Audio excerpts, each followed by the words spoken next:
students, good morning.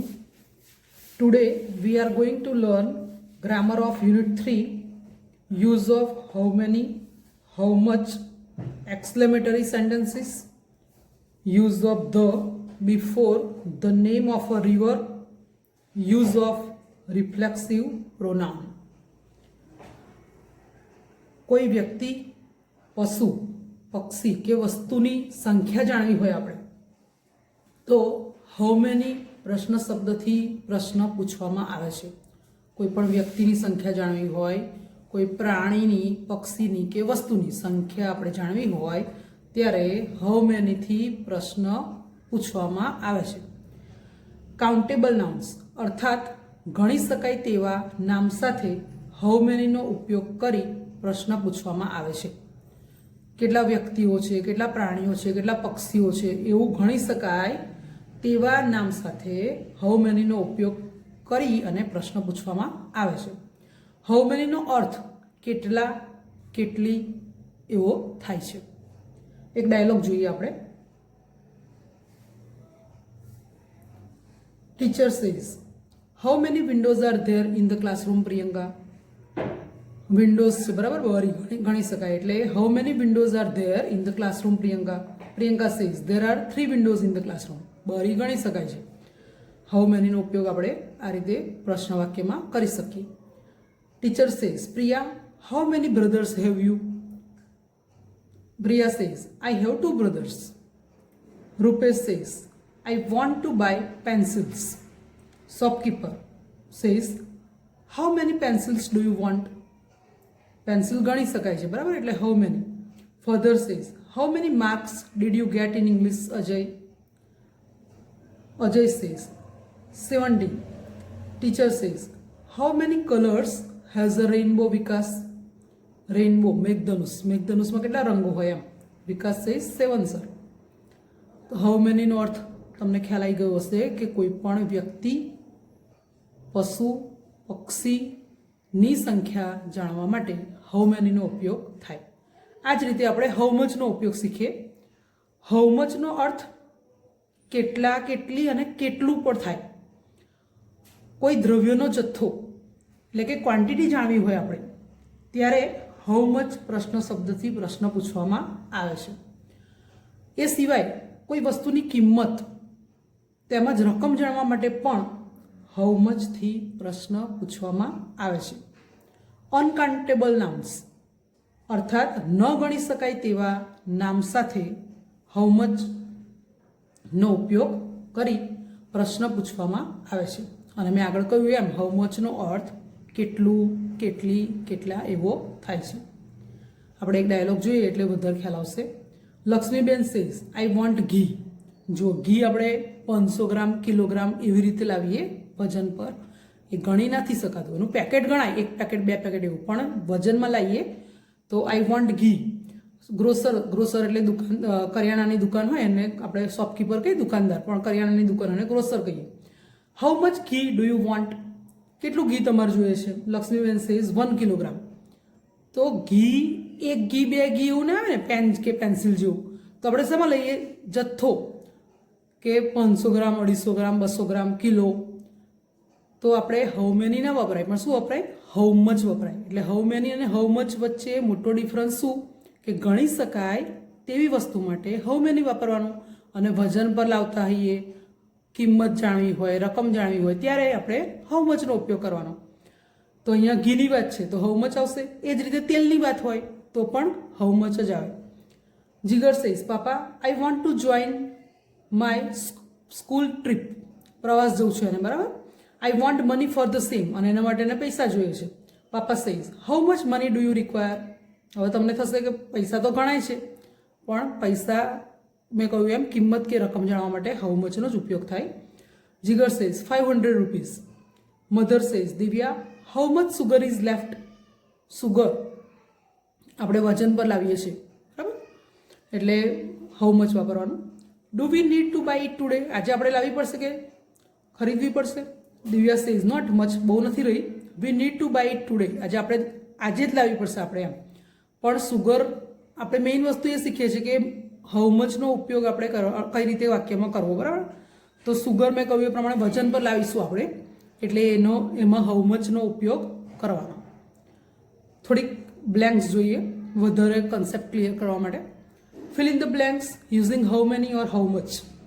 તમને એક્ઝામમાં આવી બ્લેન્ક્સ પૂછાય છે, બ્લેન્ક આપેલી હોય બરાબર, અને benches are there in your classroom, આ રીતની સેન્ટેન્સ આપી હોય, પ્રશ્ન વાક્ય આપ્યું હોય તો બેન્ચીસ છે બરાબર. ક્લાસમાં આપણે પાટલીઓ જે હોય આપણે ગણી શકીએ છીએ, વિદ્યાર્થીઓની સંખ્યા પણ ગણી શકીએ છીએ, એટલે સીધું જ છે હાઉ મેની મૂકી દેવાનું. વજન પર લાવતા હોઈએ તો હાઉ મચ, કિંમત કે રકમ જાણવા માટે હાઉ મચ, અને જે વસ્તુ ગણી શકાય છે, વ્યક્તિ ગણી શકાય છે, પક્ષી કે પ્રાણી કશું પણ ગણી શકાતું હોય તો આપણે હાઉ મેની મૂકવાનું. તો અહીંયા બેન્ચીસ ગણી શકાય છે એટલે હાઉ મેની મૂકી દેવાનું. હવે બીજો શબ્દ જોઈએ, એટલે બીજી બ્લેન્કમાં શબ્દ જોઈએ, લેન્ડ છે બરાબર. લેન્ડ એટલે જમીન થાય. તો જમીન આપણે એક જમીન બે જમીન એવી રીતે ના હોય, તો એમાં આપણે વીઘા કે એવી રીતે કહીએ ને, તો એમાં હાઉ મચ વપરાય. How much land does your uncle have, તમારા કાકા પાસે કેટલી જમીન છે તો એમાં મચ આવશે. મિલ્ક, એમાં પણ આપણે મચ વપરાય, કારણ કે 500 લીટર એવી રીતે વાપરીએ ને એટલા માટે. પણ તમે પાઉચ લાવો પાછું, પેકેટ મતલબ લાવો તો એક પેકેટ બે પેકેટ એ પાછું ગણાય એવી રીતે. સ્ટુડન્ટ્સ છે, વિદ્યાર્થીઓની સંખ્યા તો ગણાય એટલે હાઉ મેની આવે. પેટ્રોલ 1 લીટર 2 લીટર એવું પુરાવીએ આપણે, એટલે એમાં પણ હાઉ મચ આવે. How much did you pay for this new TV set. જુઓ, રકમ કે કિંમત જાણવા માટે પણ હાઉ મચનો ઉપયોગ થાય. ટી, એ પણ આપણે 500 ગ્રામ, કિલોગ્રામ, 250 ગ્રામ એવી રીતે લાવતા હોઈએ, એટલે એમાં પણ હાઉ મચ. પણ જ્યારે કોઈ ગેસ્ટ આવે અથવા આપણે ઘરે ચા બનાવીએ ત્યારે કેટલા કપ ચા મૂકવું એવું કે મમ્મી જ્યારે, તો એમાં કપ્સ ઓફ ટી ગણી શકાય, 1 કપ 2 કપ એવી રીતે. તો પછી એમાં તમારે કપ્સ ઓફ ટી આવે ત્યારે હાઉ મેની મૂકવાનું. એકલું ટી હોય વજન પર લાવીએ ત્યારે હાઉ મચ, પણ કપની સંખ્યા ગણી શકાય છે એટલે હાઉ મેની. ક્લોથ, એમાં પણ હાઉ મચ આવશે.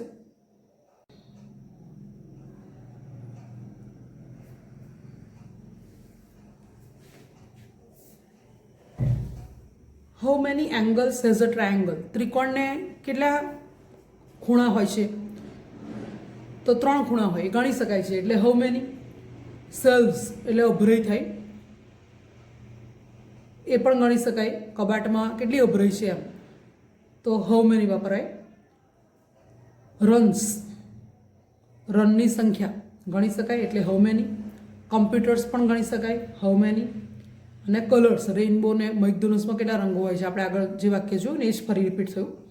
તો how many colours has a rainbow, એટલે ગણી શકાય છે, મેઘધનુષના રંગો ગણી શકાય, 7 રંગો હોય ગણાય એટલે હાઉ મેની. તો આ બધામાં આપણે હાઉ મેનીનો ઉપયોગ કર્યો. હવે આપણે જોઈશું એક્સક્લેમેટરી સેન્ટેન્સીસ. આપણો સેકન્ડ પોઈન્ટ છે આ ગ્રામરનો, એક્સક્લેમેટરી સેન્ટેન્સીસ. ઉદ્ગાર વાક્યો, વિધાન વાક્યો, પ્રશ્ન વાક્યો, નકાર વાક્યો, હકાર વાક્યો આપણે બધા શીખ્યા છે બરાબર. તો અત્યારે આપણે ઉદ્ગાર વાક્યો વિશે જોઈએ. આશ્ચર્ય કે લાગણીનો ભાવ વ્યક્ત કરવા માટે હાઉ કે વોટ શબ્દથી શરૂઆત કરી ઉદ્ગાર વાક્યો બનાવવામાં આવે છે. નવાઈ લાગે, આશ્ચર્ય થાય, લાગણી એવી આપણે વ્યક્ત કરવી હોય ત્યારે હાઉ કે વોટ શબ્દથી શરૂઆત કરી અને આપણે ઉદ્ગાર વાક્ય બનાવીએ. ઉદ્ગાર વાક્યને અંતે જે ચિહ્ન કરીએ છીએ ને એને એક્સક્લેમેશન માર્ક કહેવાય. આ જે ચિહ્ન છે એને આપણે એક્સક્લેમેશન માર્ક કહેવાય. હવથી શરૂ થતા ઉદ્ગાર વાક્યની રચના નીચે પ્રમાણે થાય છે. જુઓ, હવની વાક્ય રચના અને વટની વાક્ય રચના અલગ છે. પહેલાં આપણે હવથી શરૂ થતા ઉદ્ગાર વાક્યની રચના જોઈએ, વાક્ય રચના જોઈએ. તો પહેલું હવ મૂકવાનું, ત્યાર પછી એડજેક્ટિવ, એડજેક્ટિવ એટલે વિશેષણ મૂકવાનું. ત્યાર પછી જો વાક્યમાં વિશેષણ ના હોય અને ક્રિયા વિશેષણ હોય તો એડવર્બ કહેવાય, ક્રિયા વિશેષણ મૂકવાનું. સબ્જેક્ટ એટલે ક્રિયા કરનાર વ્યક્તિ, કર્તા, અને વર્બ એટલે ક્રિયાપદ મૂકવાનું. તો આખી વાક્ય રચના જોઈએ તો how plus adjective or adverb plus subject plus verb, આ રીતની વાક્ય રચના થાય. હવથી શરૂ થતા ઉદ્ગાર વાક્યની વાક્ય રચના આ રીતે થાય. હવે એક સેન્ટેન્સ જોઈએ આપણે એટલે તમને ખ્યાલ આવશે. How tall Jigar is. જો પહેલાં તો વાક્યમાં આપણે હવ મૂક્યું, વિશેષણ તો ટોલ, ક્રિયા વિશેષણ નથી પણ વિશેષણ છે ટોલ. કર્તા, કર્તા પણ છે જીગર, ક્રિયા કરનાર વ્યક્તિ, અને ક્રિયાપદ કયું છે ઇઝ. તો હવથી શરૂ થતા ઉદ્ગાર વાક્યની રચના આ રીતે થઈ. How tall Jigar is. જીગર કેટલો ઊંચો છે અને પાછળ આપણે જે ચિહ્ન કરીએ છીએ એને આપણે ઉદ્ગાર ચિહ્ન કહીએ ને ગુજરાતીમાં, ઇંગ્લિશમાં એને એક્સક્લેમેશન માર્ક કહેવાય. બીજું સેન્ટેન્સ જે છે એમાં ફાસ્ટ જે છે એ ક્રિયા વિશેષણ છે, એડવર્બ છે. તો એના જેવું જ પહેલાં હવ મૂકવાનું, અહીંયા એડજેક્ટિવ મૂકી દીધું તો અહીંયા એડવર્બ મૂકવાનું. અહીંયા કરતા કોણ છે? હોર્સ. અને વર્બ રન, બરાબર. તો how fast a horse runs, ઘોડો કેટલો ઝડપથી દોડે છે. તો એ પણ ઉદ્ગાર વાક્ય છે, ઉદ્ગાર ચિહ્ન કરવાનું, એક્સક્લેમેશન માર્ક કરવાનું. આ જ રીતે વોટથી શરૂ થતા ઉદ્ગાર વાક્યની રચના આપણે જોઈએ. તો પહેલું વોટ મૂકવાનું, એમાં આર્ટિકલ આવશે એ અથવા એન, ત્યાર પછી એડજેક્ટિવ, પછી નાઉન, પછી સબ્જેક્ટ અને પછી વર્બ મૂકવાનું. What a tall student Jigar is, જીગર કેટલો ઊંચો છોકરો છે. તો વોટ અ ટોલની આગળ આપણે એ જે મૂક્યો છે એ આર્ટિકલ છે, ટોલ છે એડજેક્ટિવ છે, સ્ટુડન્ટ એ નાઉન છે, જીગર એ સબ્જેક્ટ છે અને ઇઝ એ વર્બ છે. તમને એક્ઝામમાં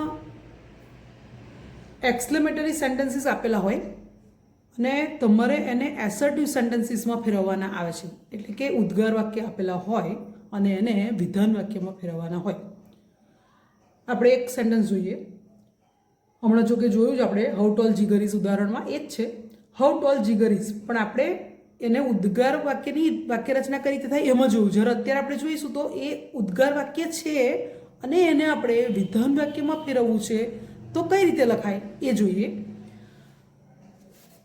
હાઉ ટોલ જીગર ઇઝ, તમે જોશો તો ખબર પડી જશે કે હાઉ અને વોટથી શરૂ થતું હોય ઉદ્ગાર વાક્ય, બરાબર છે, અને પાછળ આવું ઉદ્ગાર ચિહ્ન હોય એટલે વાક્ય છે ઉદ્ગાર વાક્ય.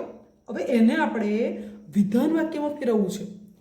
તો પહેલાં તો હાઉ અથવા વોટ આપ્યું હોય વાક્યમાં એ તમારે કાઢી નાખવાનું. પહેલાં કરતા કોણ છે? જીગર. તો જીગરને લેવાનું. ક્રિયાપદ ઇઝ. હવે જે રીતે આપણે વાક્યમાં હાઉ અને વોટ આપ્યું હોય કાઢી નાખીએ છીએ એ જ રીતે બીજા શબ્દો એડ કરાય. વેરી છે, રિયલી છે. તો જીગર ખૂબ ઊંચો છોકરો છે એવું કેવું છે આપણે, એટલે પહેલું જીગર લીધું, પછી ક્રિયાપદ લીધું ઇઝ. અહીંયા જેમ હાઉ અને વોટ કર્યો નવો શબ્દ એડ કર્યો આપણે વેરી, અને વિશેષણ કયું છે? ટોલ. તો જીગર ઇઝ વેરી ટોલ. હવે અહીંયા ઉદ્ગાર ચિહ્ન હતું પણ આપણે શેમાં ફેરવ્યું? વિધાન વાક્યમાં ફેરવ્યું, એટલે પૂર્ણ વિરામ મૂકવાનું. આ જ રીતે બધા સેન્ટેન્સીસ લખાય. જોઈએ આપણે આગળ. Vote a toll boy Jigar is, વાક્ય એનું એ જ છે પણ વોટ વડે બનાવેલું છે, બરાબર. તો એ જ રીતે જીગરને લીધો પહેલાં, ઇઝ ક્રિયાપદ, અ આર્ટિકલ લેવાનો, વેરી વોટ કાઢી નાખવાનું, ટોલ એડજેક્ટિવ અને બોય. તો આખું વાક્ય કેવી થાય? Jigar is a very tall boy, અને પૂર્ણ વિરામ મૂકવાનું. વિધાન વાક્ય છે એટલા માટે. ઉદ્ગાર વાક્ય હોય તો ઉદ્ગાર ચિહ્ન આવે અને વિધાન વાક્ય હોય તો પૂર્ણ વિરામ આવે. યાદ શું રાખવાનું ખાસ કે વાક્યમાં હાઉ કે વોટ આપ્યું હોય એને આપણે કાઢી નાખીએ છીએ, એવી રીતે બીજા શબ્દો વેરી, રિયલી એવા એડ કરીએ છીએ. હાઉ બ્યુટીફુલ પ્રિયંકા ઇઝ, પહેલાં હાઉ કાઢી નાખીશું. પ્રિયંકા ઇઝ, જેમ હાઉ કાઢ્યો એવો બીજો શબ્દ એડ કરીશું very. Priyanka is very beautiful, Priyanka ખૂબ સુંદર છોકરી છે, દેખાય છે એમ. What a beautiful girl Priyanka is, આ વોટવાળું છે તો એની એ જ રીતે પણ વોટને કાઢી નાખીશું. Priyanka is a very beautiful girl. What an ugly animal the camel is, what કાઢી નાખીશું, કેમલને લઈશું. The camel is a very ugly animal. How tired she looks very tired. She લઈશું, લુક્સ ક્રિયાપદ લુક, હાઉ કાઢી નાખવાનું, અને હાઉ કાઢીએ એટલે વેરી કે રિયલી મૂકવું પડે વાક્યમાં. તો very tired, she looks very tired, તે ખૂબ થાકેલી દેખાય છે. What a great idea you have, વિધાન વાક્યમાં ફેરવીએ છીએ એટલે વોટ અને હાઉ મેં કહ્યું એમ કાઢવાનું. યુ હેવ આગળ લઈ લેવાનું. વેરી, રિયલી એવા શબ્દો આપણે એડ કરીએ છીએ તો અહીંયા આપણે રિયલી વાપરીશું. You have really a great idea, તમારી પાસે ખરેખર સારો આઈડિયા છે. આમાં તમે વેરી મૂકો તો વાક્ય રચના જે છે એ સેટ ના થાય. ખરેખર ખૂબ સરસ આઈડિયા છે એવી રીતે, એટલે આપણે વેરી નથી મૂક્યું, રિયલી મૂકીશું. વાક્ય પ્રમાણે આપણે વેરી કે રિયલી મૂકી શકીએ. વોટ એન અરેન્જમેન્ટ, હવે વાક્યમાં તમને પ્રોબ્લેમ થાય કે અહીંયા બધા કયા વાક્ય હતા, યુ હેવ હતું તો આપણે આગળ લઈ લીધેલું, હવે આમાં એવું કશું છે નહીં, બરાબર. વોટ એન્ડ અરેન્જમેન્ટ તો આપણે આપણી જાતે લઈ લખવું પડશે. પહેલાં તો વોટ તો કાઢી જ નાખવાનું છે, અહીં જાતે લખવું પડશે ઇટ, અને ત્યાર પછી અહીંયા હવે પ્રશ્ન થાય કે ઇટ કેમ આવ્યું, તો અરેન્જમેન્ટ એટલે ગોઠવણ, એ છોકરો કે છોકરી તો છે નહીં એટલે ઇટ. હવે ભૂતકાળમાં લખવું હોય તો વોઝ, અને વર્તમાન કાળમાં લખવું હોય તો is. It was is a very nice arrangement. આપણે કંઈક જગ્યાએ જઈએ તો બહુ સરસ ગોઠવણ હોય તો કે ખૂબ સરસ ગોઠવણ છે, તો એનું આવું રીતે લખાય it is a very nice arrangement. અને હતી કેવું હોય, ખૂબ સરસ ગોઠવણ હતી તો વોઝ મૂકી શકો, તો it was a very nice arrangement, ખૂબ સરસ ગોઠવણ હતી. How pleasant the weather is, અત્યારે વાતાવરણ બહુ ઠંડી નહીં બહુ ગરમી નહીં, બરાબર, તો પ્લીઝન્ટ ખુશનુમા વાતાવરણ છે. What a nice how pleasant the weather is, the weather is very pleasant, તો ધ વેધર ઇઝ લેવાનું, હાઉ કાઢી અને વેરી મૂકવાનું, અને પ્લીઝન્ટનો અર્થ થાય ખુશનુમા. વોટ અ નાઇસ એક્સપિરિયન્સ, એમાં પણ આ જ રીતે અહીંયા ઇટ વોઝ ને ઇઝ લીધું ને એ જ રીતે ઇટ ઇઝ અથવા ભૂતકાળમાં લેવું હોય તો was a very nice experience, ખૂબ સારો અનુભવ હતો કેવું હોય તો વોઝ, અને છે તો is. What beautiful leaves I have, આપણે વનદેવી વાળો પાઠ જોયો હતો ને એમાં આવું સેન્ટેન્સ હતું. What beautiful leaves I have, તો આઈ હેવ પહેલાં લઈ લેવાનું, વોટ કાઢી નાખવાનું, વેરી મૂકવાનું, beautiful leaves, I have very beautiful leaves. What a thrilling experience it was, અહીંયા તો વોઝ આપેલું જ છે ઇટ વોઝ એટલે ઇટ વોઝ લઈ લેવાનું, વોટ કાઢી નાખવાનું, રિયલી અ થ્રિલિંગ એક્સપિરિયન્સ, રોમાંચક અનુભવ હતો, ખરેખર રોમાંચક અનુભવ હતો, એટલે આમાં વેરી નથી મૂક્યું પણ આપણે શું મૂક્યું, રિયલી મૂક્યું. તમે વાક્ય પ્રમાણે વેરી કે રિયલી મૂકી શકો છો. હવે આર્ટિકલ ધની વાત કરીએ આપણે. આર્ટિકલ ધ 7મા ધોરણમાં તમે શીખી જ ગયા છો. અત્યારે તો ખાલી આપણે નદીના નામની આગળ આર્ટિકલ ધ મૂકવામાં આવે છે એ જ શીખવાનું છે, બાકી એનો વધારે ઉપયોગ આપણે ધોરણ 7માં શીખી ગયા છો. એ સિવાય તમને યાદ હોય તો ફર્સ્ટ સેમિસ્ટરમાં પણ જ્યારે કોઈ પવિત્ર ધર્મગ્રંથના નામની આગળ આર્ટિકલ ધ મૂકવામાં આવે છે એ પણ આપણે શીખી ગયા હતા. અત્યારે નદીના નામની આગળ ધ આર્ટિકલ લાગે છે, the Sabarmati, the Tapi, the Brahmaputra, આ રીતે કોઈ પણ નામ હોય નદીનું એની આગળ આર્ટિકલ ધ લાગે. ત્યાર પછી બીજો એક પોઈન્ટ છે રિફ્લેક્સિવ પ્રોનાઉન, એ જોઈએ. સ્વવાચક સર્વનામ, જો આપણે આઈ એટલે હું, તો મારું કહેવા માટે માય વાપરીએ છીએ તો આઈની સાથે માય વાપરીએ છીએ. કોઈ છોકરો હોય તો હી વાપરીએ, તેનું કેવું હોય તો હિઝ વાપરીએ છીએ. હિમ તેનું, હિમ પણ વાપરીએ તેનું કહેવા માટે. પછી એને સેલ્ફ લગાવીએ એટલે સ્વવાચક સર્વનામ બને. આઈની જોડે માય વાપરીએ તો આઈ માય, અને માયને સેલ્ફ લગાવવાનું એટલે માય સેલ્ફ. એવી રીતે હી હોય તો મેં કહ્યું એ પ્રમાણે હિમ સેલ્ફ. સી હોય તો હર સેલ્ફ. એ જ રીતે બહુવચનમાં જોઈએ તો આઈનું બહુવચન થાય વી, તો વીની જોડે આપણે અવર વાપરીએ છીએ એટલે અવર સેલ્સ થઈ જાય બહુવચન, અવર સેલ્સ. યુ જે છે ને એક વચનમાં વાપરવું હોય તો યોર સેલ્ફ, અને યુ જો બહુવચનમાં વાપરવું હોય તો યોર સેલ્સ વપરાય. અને ઈટની વાત કરીએ તો ઈટની જોડે ઇટ સેલ્ફ, અને હી સી અને ઇટ ત્રણેયનું બહુવચન ધે થાય એટલે ધેની જોડે તમે લખી શકો ધેમસેલ્વ્સ. એટલે રિફ્લેક્સિવ પ્રોનાઉન એ અને ગુજરાતી કરીએ તો સ્વવાચક સર્વનામ કહેવાય. એન્જોય ક્રિયાપદ પછી સામાન્ય રીતે રિફ્લેક્સિવ પ્રોનાઉન અર્થાત સ્વવાચક સર્વનામનો ઉપયોગ થાય છે. અહીં આપણે જોઈએ વી એન્જોયડ, વીની જોડે અવર વપરાય અને વી બહુવચન છે એટલે ourselves. A lot at the fair. Did you enjoy yourself at the fair? You છે એટલે યોર સેલ્ફ. હવે તમે યુ જો એક વચનમાં હોય તો યોર સેલ્ફ વાપરવાનું, અને યુ જો બહુવચનમાં હોય તો યોર સેલ્વ્સ વાપરવાનું. જો આઈની જોડે મેં હમણાં કહ્યું એમ માય સેલ્ફ, યુ એક વચન તો યોર સેલ્ફ, બહુવચન હોય તો યોર સેલ્વ્સ, હી હોય તો હિમસેલ્ફ, સી હોય તો હર સેલ્ફ, ઇટ હોય તો ઇટ સેલ્ફ, અને ધે હોય તો ધેમ સેલ્ફ. વીની જોડે અવર સેલ્ફ આ રીતે વપરાય. તો આ યાદ રાખો તમે, એટલે પછી વાક્યમાં આઈ આપેલું હોય તો તમારે માય સેલ્ફ લખી દેવાનું, યુ એક વચનમાં હોય તો યોર સેલ્ફ, એ રીતે લખવાનું. અને છેલ્લું આપણે જોઈએ last point, words showing exclamation, ઉદ્ગાર સૂચક શબ્દો આ પણ જરૂરી છે, કારણ કે પાઠ આપણો જે યુનિટ 3 છે એનું હેડિંગ જ છે આહ ઓ આઉચ, એટલે આ ત્રણેયના મિનિંગ આપણને ખબર હોવી જોઈએ. તો આ જે છે એ આનંદ, આશ્ચર્ય, દુઃખ વ્યક્ત કરવા માટેનો ઉદ્ગાર છે. ગુજરાતીમાં આપણે ઓ અથવા અરે રે એવું કહીએ. ઓ આશ્ચર્ય, વ્યથા એટલે દુઃખ જ થયું વગેરે દર્શાવવા માટે વપરાતો શબ્દ છે, અને એમાં અરે અથવા અહો એવું ગુજરાતીનું થાય. આઉચ એ પણ દુઃખ વ્યક્ત કરવા માટે વપરાતો શબ્દ છે. અલાસ, અફસોસ, અરે રે ચિંતા દર્શાવવા માટેનો ચિંતા સૂચક શબ્દ છે. બ્રાવો આપણે આગળ પણ શીખી ગયેલા, શાબાશ, સરસ. કોઈ કાર્ય માટે કોઈકને આપણે શાબાશી આપવી હોય ને ત્યારે આ શબ્દ આપણે વાપરીએ છીએ. વાવ આશ્ચર્ય કે પ્રશંસા વ્યક્ત કરવા માટે વપરાતો શબ્દ છે. અને હિપ હિપ હુર્રે હર્ષની, આનંદની. કિકિયારીનો ઉદ્ગાર કરવા માટે વપરાતો શબ્દ છે.